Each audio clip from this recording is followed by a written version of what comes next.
महाभारत के किरदारों की जब भी बात होती है, एक नाम ऐसा है जिसका जिक्र हमेशा सम्मान और शायद थोड़े अफसोस के साथ होता है, कर्ण। आज हम कर्ण के उसी महान बलिदान की कहानी को समझेंगे।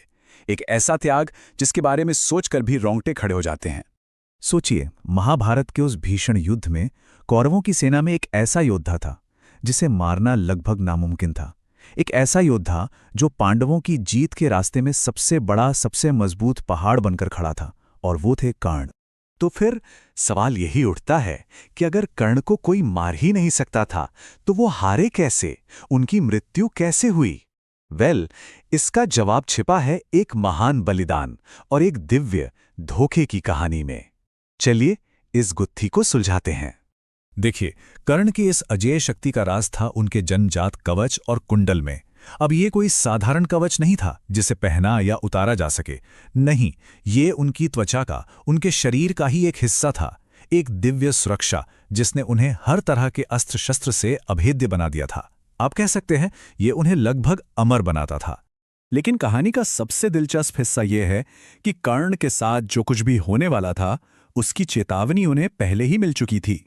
हुआ ये कि युद्ध शुरू होने से ठीक पहले खुद उनके पिता सूर्यदेव उनके सपने में आए और उन्होंने साफ साफ बिना किसी लाग लपेट के बताया कि देखो, देवों के राजा इंद्र एक ब्राह्मण का भेष बदलकर तुम्हारे पास आएंगे और उनका मकसद सिर्फ एक होगा, अपने बेटे अर्जुन की जान बचाने के लिए तुमसे तुम्हारा वो दिव्य कवच और कुंडल दान में मांगना।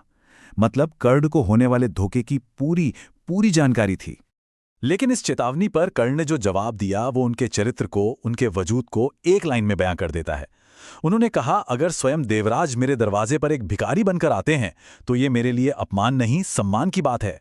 मैं अपने दान के वचन से पीछे नहीं हट सकता, भले ही इसके लिए मुझे अपनी जान ही क्यों न देनी पड़े। सोचिए, ये था कर्ण का सिद्धांत।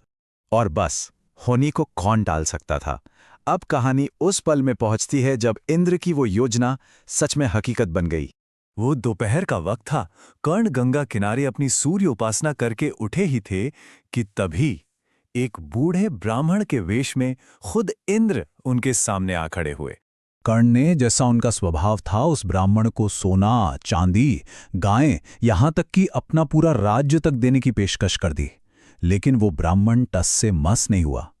उसने हर सांसारिक चीज को लेने से मना कर दिया और आखिर में उसने वही चीज मांग ली जिसे देने का मतलब था मौत को दावत देना, कर्ण के शरीर से जुड़े वो अभेद्य कवच और कुंडल।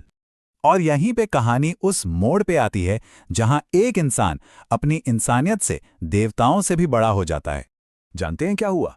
ये मांग सुनकर कर्ण के चेहरे पर चिंता नहीं बल्कि एक मुस्कान आ गई। यही तो वो पल था जो इस कहानी को महान बनाता है। कर्ण को कोई धोखा नहीं दिया जा रहा था, वो सब समझ चुके थे। वो जानते थे कि ये ब्राह्मण कौन है और वो ये भी जानते थे कि इस दान का अंजाम क्या होगा। और इसके बाद भी उन्होंने एक पल के लिए भी संकोच नहीं किया। उन्होंने एक छुरी उठाई और बिना किसी शिकन के अपने ही शरीर से, अपनी ही त्वचा से उस दिव्य कवच को काटकर अलग करना शुरू कर दिया। ये एक ऐसी पीड़ा थी जिसकी हम कल्पना भी नहीं कर सकते। उनका पूरा शरीर लहूलुहान था, पर चेहरे पर दर्द की जगह एक अजीब सी शांति और मुस्कान थी। और उसी हालत में उन्होंने अपने जीवन की सबसे बड़ी सुरक्षा, अपनी जान, अपने हाथों से इंद्र को सौंप दी।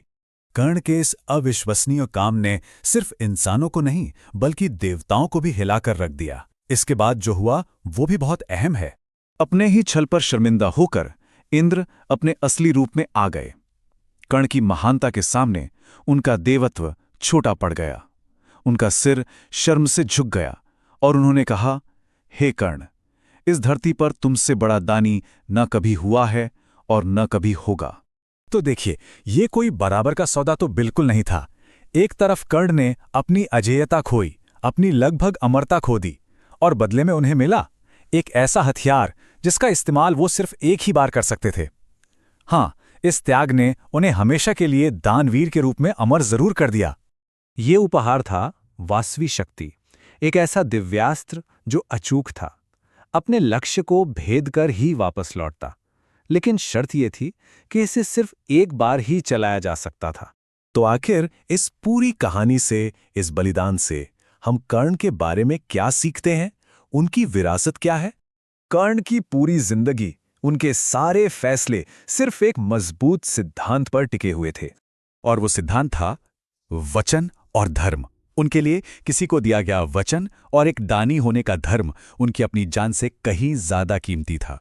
और शायद इसीलिए, क्योंकि जिस योद्धा को समाज ने जीवन भर उसकी पहचान के लिए कोसा, उसके लिए उसका वचन ही उसकी असली पहचान थी। और देखिए, यही वो वजह है कि भले ही इतिहास में वो युद्ध हारने वाली सेना की तरफ से लड़े, आज भी हम उन्हें दानवीर कर्ण के नाम से जानते हैं, उनका सम्मान करते हैं, क्योंकि उनका कद उनके पक्ष से नहीं, उनके चरित्र से मापा जाता है।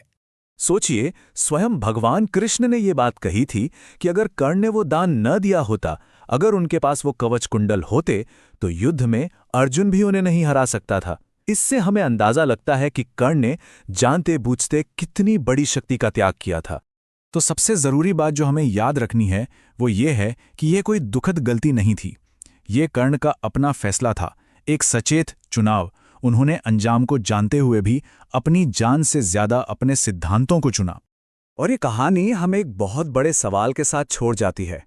क्या धर्म की स्थापना जैसे किसी बड़े लक्ष्य को हासिल करने के लिए किसी देवता का छल करना सही था? ये एक ऐसा नैतिक सवाल है जो इस कहानी को और भी गहरा और सोचने पर मजबूर कर देता है।